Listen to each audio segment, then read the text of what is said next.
Ave María Purísima, sin pecado concebida.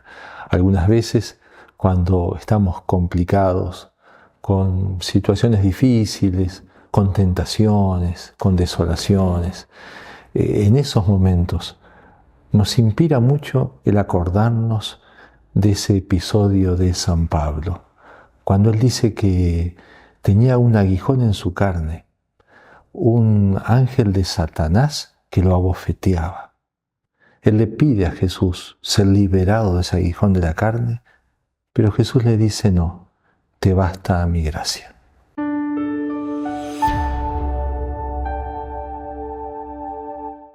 Ubiquemos un poquito ese texto. San Pablo le está hablando a los corintios. Es la segunda carta a los corintios. Los corintios son sus hijos.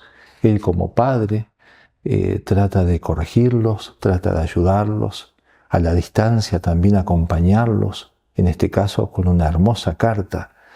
Resulta que se comenta que algunos lo están despreciando a San Pablo con algunas críticas. Algunos dicen que tiene hasta un porte muy apocado, es como muy fuerte cuando escribe, pero después en presencia es mucho más apocado o de pequeña estatura. Cualquier cosa sirve para lanzar una crítica y tirar un poco abajo la autoridad del gran apóstol. Criticarlo a San Pablo es impresionante, pero así somos los hombres. El asunto es que San Pablo se ve obligado no a defenderse, no le interesa defenderse, pero sí por el bien de la gente, ubicar las cosas como son, para que no piensen mal, porque es un mal para ellos. Entonces, en un capítulo anterior, empieza a decirles: miren, si es por preciarse, si es por vanagloriarse, tengo motivos para vanagloriarme. En mi estirpe, soy israelita, hijo de Abraham, pero después dice: me puedo gloriar de los esfuerzos hechos por el Evangelio, la cantidad de prisiones que tuve, de flagelaciones y de situaciones tan complicadas por predicar el Evangelio. San Pablo podría agrandarse, sentirse complacido por todas esas cosas. Más todavía, les abre el alma y les revela, y nos revela a nosotros también esto, que fue arrebatado al paraíso y oyó palabras inefables que el hombre no puede pronunciar. Tuvo un éxtasis sublime, las cosas, las luces que habrá visto allí. Podría vanagloriarse en ello. ¿A dónde lo llevó Dios? Las cosas que el Señor le reveló. Pero ahí es que dice San Pablo: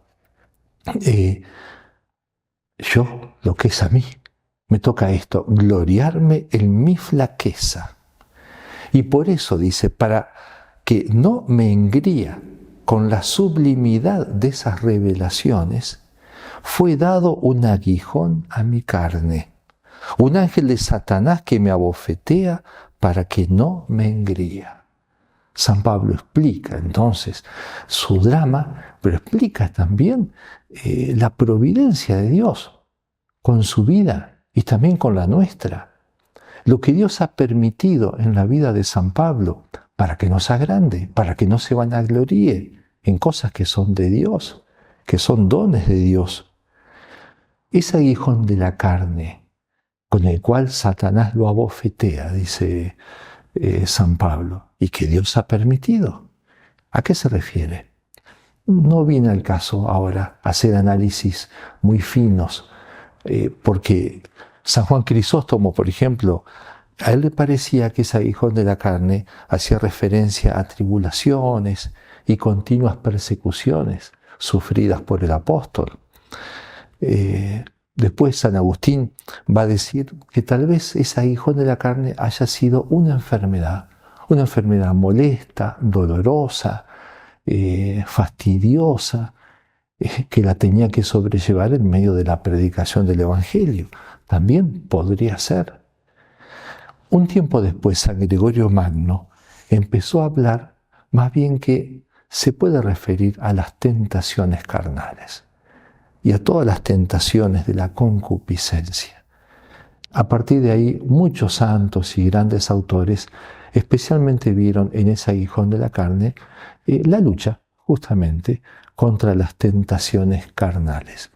El asunto es que San Pablo no da mayores detalles y deja un poco abierta la expresión. Esto a Dios no se le escapa y nos viene muy bien, porque cada cristiano, cada hombre puede ver reflejado su lucha y acordarse de este aguijón de la carne, que algunas veces puede ser una enfermedad, otras veces puede ser una persecución, la incomprensión de la familia o de compañeros de trabajo, lo que fuese, o las críticas permanentes que recibo por ser cristiano o por ser religioso. Pero otras veces y tantas veces pueden ser tentaciones persistentes e incómodas y fastidiosas de la carne. Este aguijón de la carne, esa expresión, puede valer para todo ello. Y Dios ha querido que quedase así abierta en la Escritura esa expresión. El asunto es que San Pablo nos da la razón. Resulta que Dios ha permitido que Satanás lo abofetee de esta manera, mostrándonos también cómo el diablo, en toda su miseria y en toda su malicia, pero no hace más que trabajar para Dios, porque Dios se vale aún de la acción del diablo para provocar lo más grande en nosotros y más necesario para la vida espiritual, al menos para la base de la vida espiritual, que es la humildad. No hay santidad sin humildad, no hay vida interior seria sin los cimientos y los fundamentos de la humildad. Y cuando el diablo tantas veces cree que me está haciendo daño y que me está haciendo caer, Dios es capaz de sacar grandes bienes de esa humillación que me provoca, esa lucha, esa pena y ese sentimiento de debilidad. Por otra parte, es también muy interesante ver cómo Dios le permite a Satanás, también para humillarlo a él, le permite este trabajo y le niega a San Pablo lo que él pide. Él le pidió 3 veces ser liberado de este aguijón de la carne. Lo molesto que tiene que haber sido para el apóstol, que no era de andar quejándose por cualquier cosa. Pero dice que Jesús le dijo no a su apóstol, a uno de los hombres más grandes de toda la historia, más santos de toda la historia. Jesucristo, gran amigo de este apóstol, le dice que no. No por despreciarlo, no por hacerle daño, sino por darle algo más grande todavía. Pablo quería un poco de tranquilidad para seguir trabajando. Jesucristo le ofrece algo mucho más grande, la gracia para vencer. Y una posibilidad nuevamente de hacerse más humilde y de crecer en mayor confianza. Te basta mi gracia, porque mi poder triunfa en la debilidad. Ahí nomás nosotros tenemos que pensar cuántas veces también nos cansamos de la lucha, nos cansamos de rechazar tentaciones, soñamos cuándo será el día que ya estas tentaciones se terminen, o estas dificultades, o estas trabas que tengo para determinado apostolado, o para hacer alguna cosa buena que quiero hacer en mi familia, y siempre palos en la rueda, siempre trabas.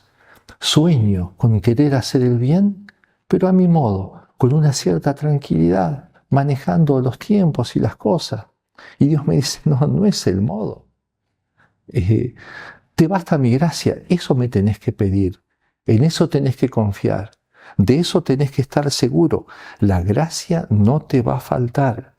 Y tengo entonces que aprender cómo trabaja la providencia de Dios. Aunque no la entienda, la acepto y aceptándola empiezo a comprenderla.